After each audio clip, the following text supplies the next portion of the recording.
সালাতুত তাসবিহ নামাজ। হাদিস শরীফে সালাতুত তাসবিহ নামাজের অনেক ফজিলত বর্ণিত আছে। এই নামাজ পড়িলে অসীম সওয়াব পাওয়া যায়। রাসূল সাল্লাল্লাহু আলাইহি ওয়াসাল্লাম সিয় চাচা আব্বাস রাদিয়াল্লাহুকে এই নামাজ শিক্ষা দিয়েছেন এবং বলিয়াছেন, এই নামাজ পড়িলে আল্লাহ পাক আপনার আওয়াল আখেরাত, পুরাতন সগীরা কবিরা, জানা অজানা সব গুনাহ মাফ করিয়া দিবেন। হে চাচা যান, আপনি যদি পারেন তবে দৈনিক একবার এই নামাজ পড়বেন।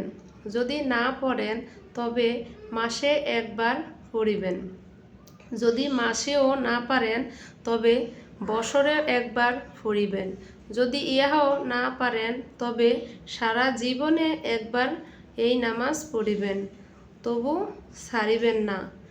এই নামাজের সুন্নত নিয়ম এই যে 4 রাকাত নামাজের নিয়ত করিবেন। কোন সূরা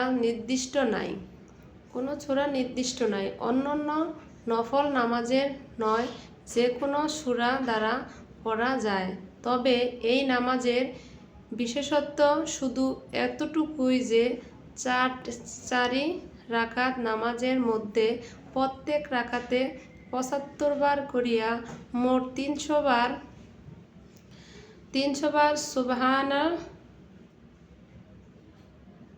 সুবহানাল্লাহি ওয়ালহামদুলিল্লাহি ওয়া লা ইলাহা ইল্লাল্লাহু ওয়াল্লাহু আকবার এই তাসবিহটি পড়িতে হইবে।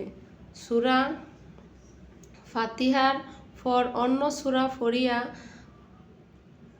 দণ্ডায়মান অবস্থায় 15 বার এই তাসবিহ পড়বে। তারপর রুকুতে